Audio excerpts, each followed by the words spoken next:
कविगण को प्रणाम करता हूँ, समस्त श्रोताओं को प्रणाम करता हूँ। वाह भाई वाह, शुरू कर। और इस क्षेत्र में मैं पहली बार आया हूँ, मुझे नहीं पता आप किस प्रकार सुनोगे,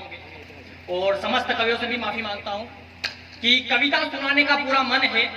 सच को सच कहने का दम है, और निश्चित रूप से व्याकरण में गलती होगी मुझसे, क्योंकि उम्र भी छोटी है और तजुर्बा भी कम है, कि उम्र भी छोटी है और तजुर्बा भी कम है। और मित्रों, मैं किसी भी प्रकार की राजनीतिक टिप्पणी नहीं करूंगा, सिर्फ 4 पंक्तियां पढ़ता हूं कि जिसने लहू दिया माटी को, कि जिसने लहू दिया माटी को उसे राष्ट्र की चिंता है, देखकर जयचंद दो को यहाँ पर भगत सिंह शर्मिंदा है, और जो 2 कौड़ी की राजनीति से, कि जो 2 कौड़ी की राजनीति से सैनिक की करते निंदा है, उन वीरों का मान बचाने हम कलम के सिपाही जिंदा है। उन वीरों का मान बचाने हम कलम के सिपाही जिंदा है। और एक आपका अभिमान और एक मेरा अभिमान क्या है तिरंगा, कि एक सैनिक हंसते हंसते अपने प्राण न्योछावर कर देता है। एक आपका अभिमान और एक मेरा अभिमान तिरंगा, कि क्या है तिरंगा। कुछ पंक्तियां निवेदित करता हूं कि भारत की वो आन है और भारत की वो शान है, कि भारत की वो आन है और भारत की वो शान है, जग में वो लहराता मिलेगा जिस पर मुझे अभिमान है। अरे 3 रंग से बना है, यारों धर्मों को दर्शाता है, हिंदू मुस्लिम दोनों के तो प्रेम को बतलाता है, कि शीश कट गए उसके लिए ये छोटी सी बात नहीं, कि शीश कट गए उसके लिए ये छोटी सी बात नहीं, नजर उठाकर दुश्मन देखे उनकी ये औकात नहीं। अरे धन्य है वो माँ जिनने उन वीरों को पैदा किया, कि धन्य है वो माँ जिनने उन वीरों को पैदा किया, देश की रक्षा है तू यारों सीमा पर है भेज दिया, कि भारत के हर जन को देखो, कि भारत के हर जन को देखो, उस पर शीश झुकाते हैं और राजभगत और सुखदेव जैसे फांसी पे झूल जाते हैं। और साहब, जब हेमराज का शीश काट लिया गया, तब मैंने कहीं 4 पंक्तियां लिखी कि तेरी जिस्म की आग से वो बर्फ भी पिघल गया होगा,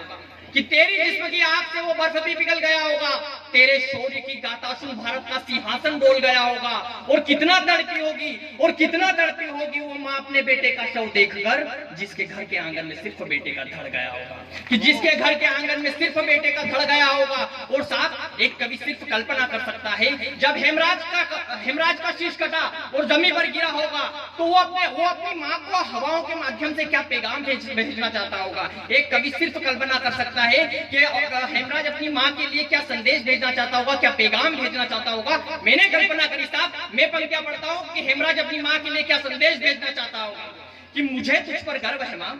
कि मुझे तुझ पर गर्व है माँ, इस बात को कभी कहा नहीं, दूध का कर्ज तेरा माँ वो भी चुकाया ही नहीं। अरे फौज में तो चला गया हूँ आशीष तेरा लेकर माँ, जैसा गया था वैसा आऊंगा इस बात को कहकर माँ। अरे तेरी निगाहें राह तकती मेरा लौटाने का माँ, मातृभूमि का ऋण चुकाकर समय आ गया जाने का माँ, कि सम्मान के साथ तू जीवन जीना, कि सम्मान के साथ तू जीवन जीना, अपमान का घुट तू पीना मत, याद मेरी आज आए माँ तो कोने में बैठकर रोना मत। अरे भारत माता जख्मी थी, कि भारत माता जख्मी थी, वो मंजर देख पाया नहीं, मातृभूमि की रक्षा है तू खुद को रोक पाया नहीं, और मरते मरते माँ मेरा ये वतन का भी मान गया नहीं, शीश धड़ से कट गया फिर भी तिरंगा झुकने। वाह क्या बात है, वाह, कि शीश धड़ से कट गया फिर भी तिरंगा झुकने दिया नहीं। और मित्रों, बहुत सारे दोस्त बोलते हैं भाई देशपाल प्यार मोहब्बत कविताएं क्यों नहीं लिखता है, तब कहीं मैंने 4 पंक्तियां लिखी कि काव्य पाठ के विशाल रथ को आगे कौन बढ़ाएगा, कि काव्य पाठ के विशाल रथ को आगे कौन बढ़ाएगा, सदियों से जो चली कलम उसको कौन चलाएगा। और चलो मैं लिख दूं काजल बिंदी और प्रेमी की पायल को, पर भारत माँ के उन जख्मी घावों को कौन दिखाएगा, क्या बात, पर भारत माँ के उन जख्मी घावों को कौन दिखाएगा। और मित्रों, क्या लिखूं कि यजगान लिखूं मैं भारत माँ का या मेरे वतन का भी मान लिखूं, कि यार हृदय से माधव ने जिसका उस सुदामा का सम्मान लिखूं, अरे मातृभूमि का कणकण में भारत का इतिहास लिखूं, भरी सभा में पांचाली का कौरवों पर परिहास लिखूं, या लिखूं शब्द भेदी पृथ्वी के बाणों का संधान लिखूं, या चित्तौड़ दुर्ग में मीरा माँ का भरपूर वो अपमान लिखूं, या लिखूं प्रताप के प्रताप को या महाराणा का शौर्य लिखूं, शूरवीर वो विश्व विजेता चंद्रगुप्त में मौर्य लिखूं, या लिखूं 23 वर्षीय भगत को विद्या माँ का दर्द लिखूं, अरे दाग दी कनपट्टी पर गोली चंद्रशिखर में मर्द लिखूं। अरे आप ही बताओ भारत जन्म में अपनी कलम से क्या लिखूं, सौंदर्य लिखूं मैं नारी का या सारा हिंदुस्तान लिखूं, वाह, कि सौंदर्य लिखूं मैं नारी का या सारा हिंदुस्तान लिखूं। और मित्रों, कुछ पंक्तियां और पढ़ता हूं कि मेरी कलम क्या लिखती है, कि मेरी कलम ठंडे पड़े रक्त को उबलाती है, हाँ कि मेरी कलम ठंडे पड़े रक्त को उबलाती है, मेरी कलम राजपूती इतिहास को बतलाती है, हाँ। मेरी कलम महाकाल के तांडव को दिखलाती है, मेरी कलम सिसोदिया वंश के प्रताप को बतलाती है, मेरी कलम केसरी पगड़ी का बखान करती है, मेरी कलम मां पद्मा के जौहर का गान करती है, और मेरी कलम मीरा माँ के विषपान को लिखती है, और मेरी कलम हाड़ा रानी के शीशदान को लिखती है, कि मेरी कलम हाड़ा रानी के शीशदान को लिखती है, मेरी कलम अग्नि की ज्वाला को भड़काती है, मेरी कलम हल्दी घाटी में चेतक की टाप सुनाती है, मेरी कलम लिखकर वीरों को अपना धर्म निभाती है, मेरी कलम राणा खेता के आगे शीश झुकाती है, और मेरी कलम उस महाराणा के स्वाभिमान को लिखती है, और मेरी कलम उस वीर चेतक के बलिदान को लिखती है। मेरी कलम वाह क्या बात है। और एक इतिहास का पन्ना आपके सामने खोलना चाहता हूँ कि मैं 4 पंक्तियां चेतक के सम्मान में पढ़ देना चाहता हूँ कि कौन था चेतक और क्या था चेतक।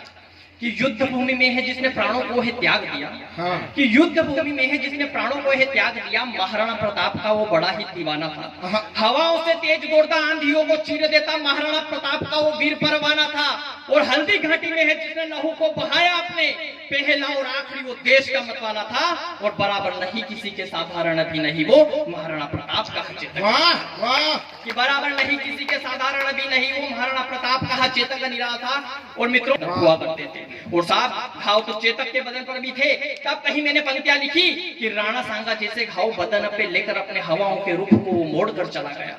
कि राणा सांगा जैसे घाव बदन पे राणा सांगा जैसे घाव बदन पे लेकर अपने हवाओं के रुख को वो मोड़ कर चला गया,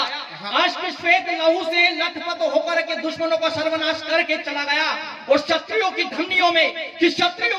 में रक्त के प्रवाह को देखो वो अश्क उबाल कर चला गया, और अपनी स्वामी भक्ति को निभाते निभाते चेतक 20 फुट खाई को। वाह वाह और साहब एक दृश्य आपने भी देखा होगा कि जब 20 फुट खाई को कूद कर चेतक जाता है महाराणा प्रताप को बिठाकर, तब कुछ दूर चलता है और वो गिर जाता है। एक चित्र आपने देखा होगा कि महाराणा प्रताप की गोद में जब चेतक सोया हुआ रहता है, महाराणा प्रताप की आंख में भी आंसू रहते हैं, चेतक की आंख में भी आंसू रहते हैं। उस चित्र को मद्देनजर रखते हुए मैंने कहीं 4 पंक्तियां लिखी कि हाड़ा रानी के है शीशदान का वो बलिदान, कि हाड़ा रानी के है शीशदान का वो बलिदान भारत के इतिहास में अमर हो गया, जिसकी वजह से हम आज यहाँ खड़े हुए, वो पावन माटी हल्दी घाटी में है खो गया। अरे एक पांव कटा हुआ और पीठ पे बिठा करके, कि एक पांव कटा हुआ पीठ पर बिठा करके वो वीर समर भूमि से है दूर हो गया, और माफ करना स्वामी मुझे कहकर चेतक तो महाराणा की गोद में लिपट कर, वाह कि माफ करना स्वामी मुझे कहकर चेतक तो महाराणा की गोद में लिपट करके सो गया। कोई विषय नहीं है अपने यहाँ लिखने के, अरे लिखना है तो लिख डालो पन्ना के बलिदान को, वाह क्या बात कि लिखना है तो लिख डालो पन्ना के बलिदान को, लिखना है तो लिख डालो मां मीरा के विषपान को, लिखना है तो लिख डालो भगत सिंह की फांसी को, लिखना है तो लिख डालो उस मर्दानी झांसी को। यदि और भी लिखना चाहते हो तो कुरुक्षेत्र का युद्ध लिखो, यदि और भी लिखना चाहते हो तो विवेकानंद और बुद्ध लिखो, यदि और भी लिखना चाहते हो तो पावन जौहर की आग लिखो, यदि और भी लिखना चाहते हो तो महाराणा प्रताप लिखो, यदि और भी लिखना चाहते हो तो रण में चेतक की चाल लिखो, और यदि और भी लिखना चाहते हो तो द्वारिकाधीश गोपाल लिखो, यदि और भी लिखना चाहते हो तो द्वारिकाधीश गोपाल लिखो। और अंतिम कविता पढ़ के मैं अपना स्थान लेता हूँ मित्रों, कि आखिर बहुत सारे युवा हैं जिन्हें लगता है कि कृष्ण भगवान तो सिर्फ मटकियों को फोड़ा करते हैं, कृष्ण भगवान तो सिर्फ रास रचाया करते थे। मैं उन समस्त युवाओं पहली बार इस कविता को पढ़ रहा हूँ, मैं आपको बताना चाहता हूँ कि आखिर भगवान श्री कृष्ण कौन थे। मैं कुछ पंक्तियां निवेदित करता हूँ कि वह कान्हा जो वेणु से अपनी चलन का रुख मोड़ देते थे, कि वह कान्हा जो वेणु से अपनी चलन का रुख मोड़ देते थे, वह कान्हा जो राधा के खातिर नाच नीर छोड़ देते थे, कि वह कान्हा जो वेणु से अपनी चलन का रुख मोड़ देते थे, वह कान्हा जो राधा के खातिर नाच नीर छोड़ देते थे, वह कान्हा जिनके लिए मां मीरा ने गरल पी लिया, कि वह कान्हा जिनके लिए मां मीरा ने गरल पी लिया, एक रानी होकर अपना जीवन जोगन बनकर जी लिया। अरे वह कान्हा जिससे बचपन में शेषनाग भी डरते थे, जिनकी एक दमक पाने को वृंदावन वाले मरते थे, वह कान्हा जिन्हें प्रतिज्ञा ली रण में शस्त्र न उठाऊंगा, कि वह कान्हा जिन्हें प्रतिज्ञा ली कि रण में शस्त्र न उठाऊंगा, नारायणी सेना कौरव ले लो, मैं अर्जुन का साथ निभाऊंगा। वह कान्हा जो धर्म युद्ध में धर्म स्थापना चाहते थे, वह कान्हा जो धर्म युद्ध में धर्म स्थापना चाहते थे, कि अन्याय देखते रहते रण में सुदर्शन उठाना पाते थे, कि वह कान्हा जिनने अर्जुन को गीता का पूरा ज्ञान दिया, वह कान्हा जिनने मनमित को बराबर का सम्मान दिया, और वह कान्हा जो इस जग में प्रेम के पर्याय हुए, और वह कान्हा जिनके गीता में वाह क्या बात